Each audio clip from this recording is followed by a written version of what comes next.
好，那么韩国戒严虽然停了，但是因为引起世界的注意哈，那韩国人自己本身当然很惊讶了，没想到怎么几十年以后呢，在韩国居然会戒严，而且理由是因为北韩放那个什么气球啊，撞了很多肮脏东西啊。那所以韩国国会说呢，现在他们有戒严8扣，想出戒严的8个元凶要逮捕，要把他抓起来啊。那这个南韩今年的最这个流行的成语叫做跳梁跋扈、厚颜无耻啊，得到前2名啊。那就是讲这个政府了，执政党这个政府哈，这个厚颜无耻、跳梁跋扈啊。那么另外呢，这个南韩人民呢，最近都是很多人在街头上示威哈。那今天警察也去搜索尹锡悦办公室，有4个地方被搜索。那尹锡悦说不在现场，哦，现在不知道跑哪里去了。昨天传说他要逃了，结果说不是啊。那另外呢，尹锡悦被当成内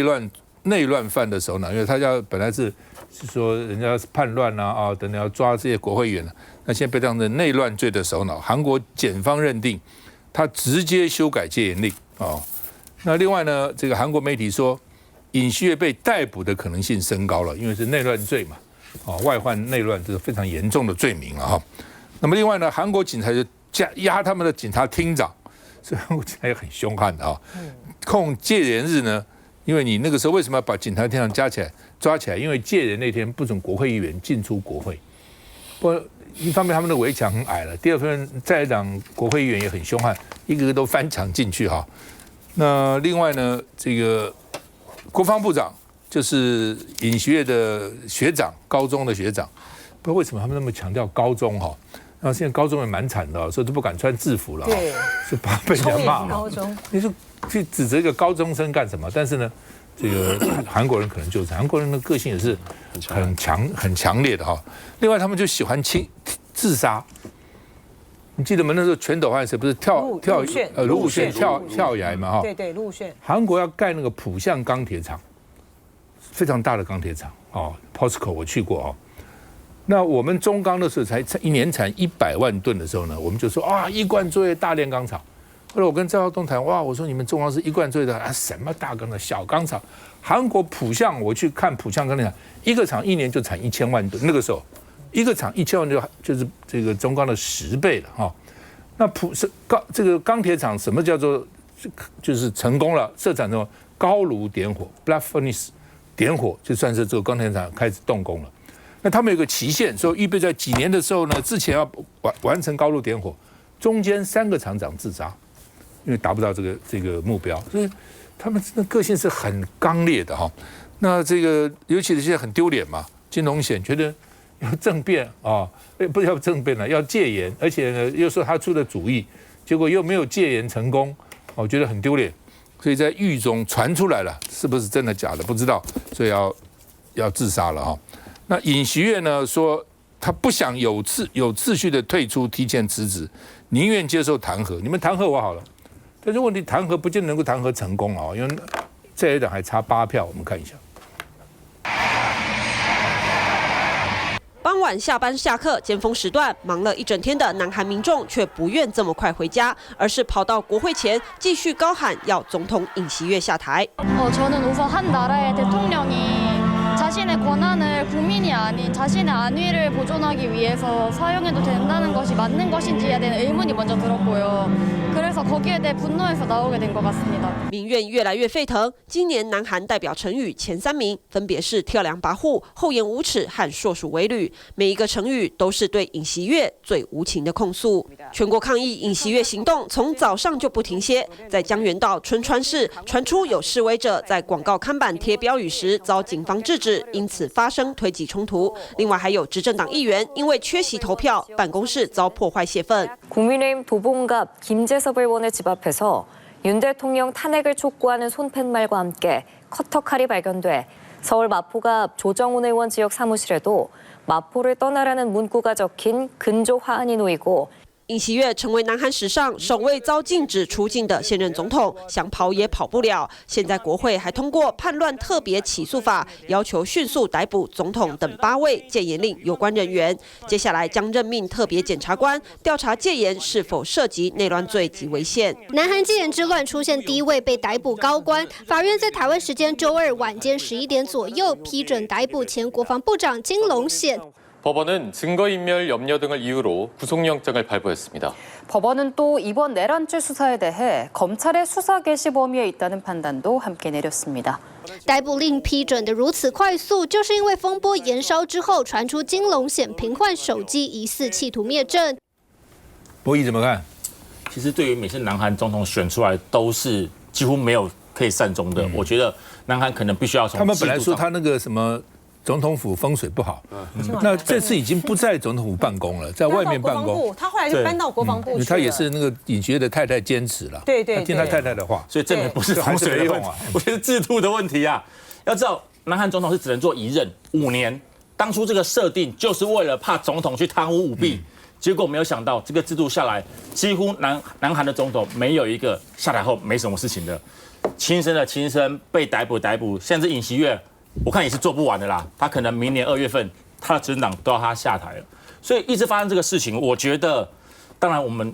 台湾也可以引以为戒啦，就是到底政府跟财团的界限要怎么去划分，我就变得非常重要。也许南韩的总统为了要当选，所以可能跟财团挂钩的非常深，但是很深的结果造就了出来的代价，就是几乎跟贪污完全脱离不开关系。 那最后结果当然可想而知。现在南韩对于尹锡悦的态度其实非常单纯啊。第一个，韩国检调是直接逮捕了金龙显，而且明确指出尹锡悦是内乱首犯，直接讲非常清楚。韩国的在野党是对尹锡悦发起了叛乱特别起诉。那韩国的执政党，也就是尹锡悦的政党，是拟定了一份尹锡悦下台时间表。 表示韩国从上到下对于尹锡悦这一次宣布戒严的事情都是无法接受，而且强烈谴责的。可是对于南韩的态度，我倒是真的要奉劝一下赖政府啊，您对之前小编发文好像瞎挺尹锡悦宣布戒严的事情，你的责任到底有没有负担起来啊？到现在我感觉起来是绿营不但没有认错啊，是把责任通通推给在野党，推给国民党啊。之前绿营自己可能发布了这个力挺戒严的文章啊。 当他怎么讲的？他发表第2篇文章，不是来说对不起，是把责任都推给在野党，说是蓝营杯弓蛇影、过度渲染，要在野党适可而止啊。然后这次现在还抹黑国民党立委想要修补戒严法漏洞所提出的戒严法修正法案，民进党的立法院党团怎么说啊？他说修戒严法的漏洞啊，都是国民党在设陷阱啊，都是国民党在带风向、政治操作啊，因为最想戒严的是国民党啊，国民党才是最大的漏洞啊。 我想说，怎么会一个事情到现在，民进党从上到下没有人觉得他们之前有做错事？哎，全部把责任都是在野党，都是国民党的错。尤其是还有一个很大的重点，这一篇绿营抛出来的文到底是谁抛的？绿营到现在不肯讲清楚啊，这非常严重啊！一个小编这么重大的国际事件，他可以不经由上面高层的同意，敢自己把文抛出来，我真的不相信。民进党对于这位小编到现在不敢骂，也不敢说是谁，我觉得才是最大的问题啊！可以讲。 我会觉得老实讲，有一句成语叫东施效颦。大家有没有记得说，这个拜登要在卸任之前1个月之内，把他这个有可能犯重罪的第2个儿子，把他特赦掉？那同样的方式，其实我那时候当天发生的时候，我们整个党团，但大家都在各个地方，都在自己家里面看到说，哇，党传的忽然那个 line 啊，突然整个爆掉。就那时候甚至我们有同仁就直接打电话去问那个韩国的朋友。那当然韩国那个朋友直接因为英文嘛，直接骂一句韩国脏话。 7+8就直接骂完脏话之后，直接讲说啊，因为明天要展开对他老婆的调查，所以他今天发布戒严。他们一般当然我们有很多说因为什么北韩的原因，可是他们当下人民的想法就是因为他老婆明天要被调查，可不能特赦，但是要希望他把老婆摘出来，所以决定戒严。那这就是感觉起来就像个东施效颦，然后可是这个错误很毁灭性，因为这个所谓的戒严法，不管在哪个国家，只要在一个民主政体里面，戒严法都不是应该一个轻易去发动的东西。如果你发动戒严法，除非国家有有重大的危险、重大的危机，不然你发布戒严就表示说你直接把民主政治、民主法治直接丢后面，完全变强人政治。而他这样一做之后呢，不只是以学完蛋了，未来他这个执政党也完蛋了。虽然我们刚跟博弈讲的也有，我们刚跟博弈在聊说，韩国其实都是地方势力出来，又是全罗道啊，又是什么地方，又是釜山，每次出来的总统都是不一样的地方出来的。可是虽然他们的 ruling party 就他们的执政党是很短命的，可是也不会做出这么两个讲毁灭性的动作。而这另外一方面也给国际所有的民主政体一个很大的警讯，也就是所谓的戒严令是不是应该再重新审视？因为我们现在看到所有国家的戒严令都是差不多都是在2次世界大战之后，然后大家觉得说可能未来还是有可能再发生第3次世界大战。我们的民智不知道当时能不能说进化到我们现在的21世纪，是不是大家都愿意以和平高智慧的方式来去面对这些事情？但是如果当我们现在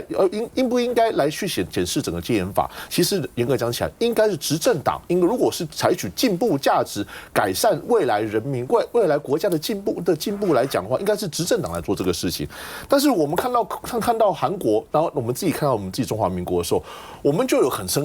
这种戒慎恐惧的感觉，因为太多相似的地方了。不管是说一直不停的挑起对立，还是我们看到无所不用其极、无处不在的所谓的麦卡锡主义，都是变成是说随时我们都会看到一种挑拨离间，随时就好像说敌人就在你身边，不管你有没有我不用证据，但是你就是我的敌人；我不用证据，但是你就跟我是中共同路人。这种可笑的这种莫须有的罪名，居然在21世纪还会发生。所以这整个所谓的系统的改善，整个法规的改善，严格讲起来，执政党不做，在野党我们一定要推啊。因为不推的话，我们怎么样在国家进步下去呢？可是当我们想推进步的法案的时候，又被执政党给否决掉的时候，那其实我们不是只有我们立法者在气，我想我们一般的支持者，甚至广大的中间选民也在生气这件事情。休息一下再回来。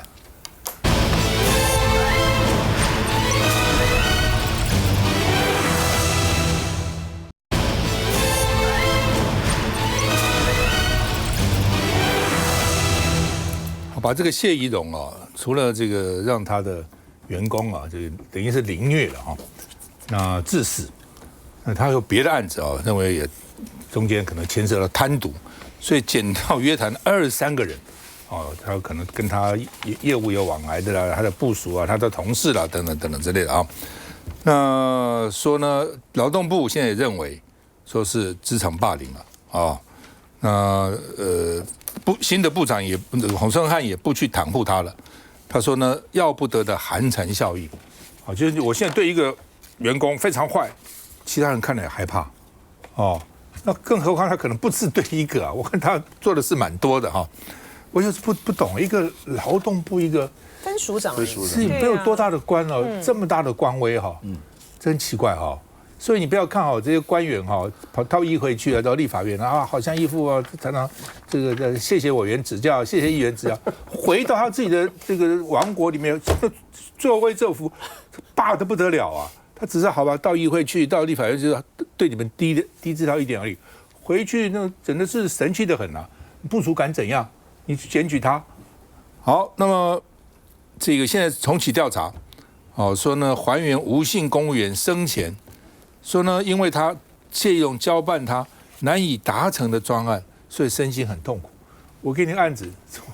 做不到嘛，做不到就做不到，什么做不到，叫你做你就去做。哦，所以呢，大概搞了好几次啊，身心痛苦。哦，后来就干脆死了算了啊。那另外呢，这个他离世前有一个干了这个整个时间表，他们现在把它查出来了啊。那另外呢，这个洪胜汉说谢宜容逼员工在走廊跑步，也很荒唐。他这种小学、中学大概有的时候会处分学生，跑步跑过来跑过去，军队才有可能。这是公务员的，这些基本上都考过普考啊、高考啊、特考啊，哦，也都是知识分子。你把他们当成什么了？要不要把他当成什么啊？那这些人也都敢怒不敢言哈。那另外呢，这个他在机场也不过等了5分钟，就狂飙他的下属，给他的报告可以退45次，那就是找麻烦嘛，对不对？机场哦，等于是部署一定要接送了，一定是这样了。哦，结果有时候机场那个交通啊很堵啊等等哈，那就生气哦，哎。那当然了，现在说加害人不只是谢宜容了，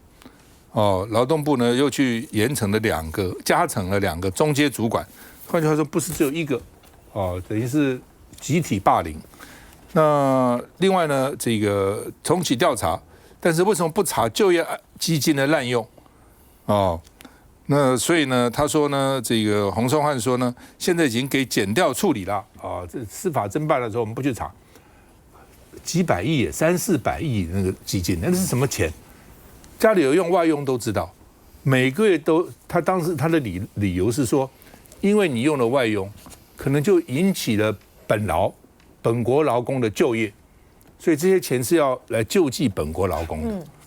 那一家呢是出2000块，一般有外佣都是要2000块。那如果工厂呢是2500，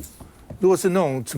种工地啊什么是3000、3500不等，不少钱呢一个月。你要知道，很多家庭要请那个外劳照护都已经很吃力了，一个月现在随着基本的工资调高，他们薪水越来越多，有可能2万多块，管吃管住，我一个月拿2万多块。有时候呢还要给他奖金，对一个一般的家庭来讲，那个是蛮重的一个负担。每个月还要2000块给这个就业安定基金，然后这种民脂民膏要你们这样滥用啊？那么这样子拿去什么唱歌啦，什么反正各种怪里怪气的都会想得出来。你有没有想到这个钱是怎么来的？真的是很可恶好吧，我们看一下，代表劳动部再一次的向无薪公务员的家属表达最深的歉意。记者会多次哽咽叹气，劳动部长洪申翰亲上火线公布新霸凌案调查结果，造成了无薪公务员生前莫大的心理压力跟疲劳。这一点，就我们调查委员会所有内外部的委员都认定，这就是霸凌。这份报告完全推翻当初第一份前分署谢宜容的调查结果，不再有利益良善，只剩满满批判。谢宜容从112年3月上任到无缘轻生，短短1年8个月，离退人数高达81人，怒骂指责人员形成高压环境，还交办不合理业务。有多少同仁被谢宜容要求在办公时间要在走廊上跑步？我问到的同仁，他举起手来，当场就掉泪，非常委屈的掉泪。我其实看到那个情景的时候，说实话，我觉得很荒唐。劳动部新调查报告还加码爆料，不止工作不合理要求，还要求同仁陪他上班时间跑步，请假没来还会一直问原因，还多次高喊自己跟署长关系。谢员也不断的去说他跟部长的关系很好，或者是说自称我跟这个署长的关系很好。劳动部新调查报告希望重拾社会信心，只是现场记者会到一半，音响突然出怪声，怎么用也用不好。洪部长一脸尴尬又无奈，霸凌案火烧政府连环船，上任灭火重责大任，总得好好扛。基本上我们看到这个洪申翰部长出来，把所有的责任都推在谢宜容。可是这个共犯结构难道只有一个谢宜容呢？何佩珊要不要查？许明春要不要查？许明春后面的靠山陈菊要不要查？通通都没交代，就是完全把这个谢宜容推到海里而已。那谢宜容当然是可恶嘛。你知道为什么这一个我们讲北分署这个员工他后来去这个轻生吗？因为最大的是他收到了谢宜容给他的一个专案，这个专案叫做 AI 智能方案。各位好朋友，大家还记得吗？当时候赖内阁在就任的时候，这个任命卓荣泰的时候说，我们这是个 AI 内阁，所以劳动部也要 AI 啊，也要做啊。结果谢宜容给他的需求跟内容通通都不清楚，语焉不详。你给我交出来，你没有交出来，你自我了断。结果人家去了断，所以谢宜容是因为 AI 的智能方案逼死一个公务员。那这个公务员基本上可以看到，这是完全是一个民进党的一个结构，霸凌者与他的产地。我们之前讲那个海科馆，要不是追到底，调查报告现在还不拿出来哦。他告诉我们1周又1周又1周，到现在没有调查报告，就把你那一个馆长调回到教育部本部当参事，爽领薪水。哇塞！太爽了吧！他做事，结果现在可以不用做事，再当参事，这是民进党处理的方式。我告诉大家，其实这中间一个很重要的一个关键，因为谢宜容为什么今天会被搜索，而且会被羁押禁见？因为他动用了就业安定基金。就业安定基金基本上这1年的支出都是所有的我们讲到聘用这个外劳，然后这些我们讲的厂商，他必须要拨补一定的钱，希望改善这些劳工的就业环境，希望办比赛让他们技能更提升。结果你拿来办演唱会，许明春就换了2套，一套是灰色的，一套是黑色的。那是人民的纳税钱呢，那是这个厂商给的这个救命钱、就业的环境的钱，就拿去换2套衣服。然后现在台湾民众党的黄国昌委员正在追查北分署，因为你过去跟我们讲说你挪用了就业安定基金去买礼盒，结果现在发现什么？去现场这个谢宜容买的礼盒不见了。是谁把它藏起来了？还是发了彩通？你发现要这个看，然后就把它这个躲起来？还是有哪些礼盒是高档品牌不敢让人家知道的？就业安定基金总共400亿耶，那我必须做另外一个质疑，因为我怀疑你看去那个卫武营的这一个场地，这个场地是几千人的场地，然后呢，它其实是一个看起来是绑桩动员嘛，然后让大家听音乐会嘛，很嗨很开心嘛。然后这场音乐会不只有在高雄，还有哪一些过去是动用就业安定基金会跟你各地的庄脚一起办演唱会在绑桩的，全部给我查出来。后面的民进党哪些政治人物还牵涉其中，这才是真正的关键。我想先讲一下大家讲说这一次劳动部的报告里面为什么没有针对谢宜容他在这个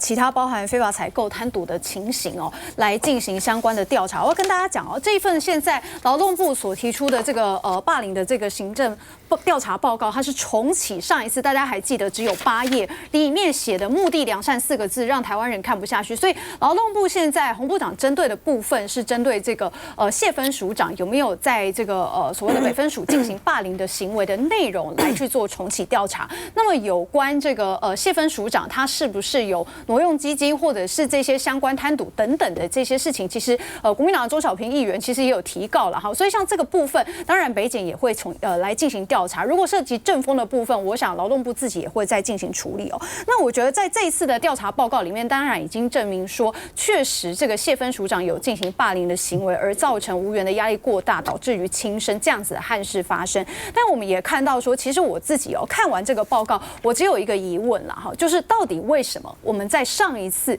做出那一份8页的报告，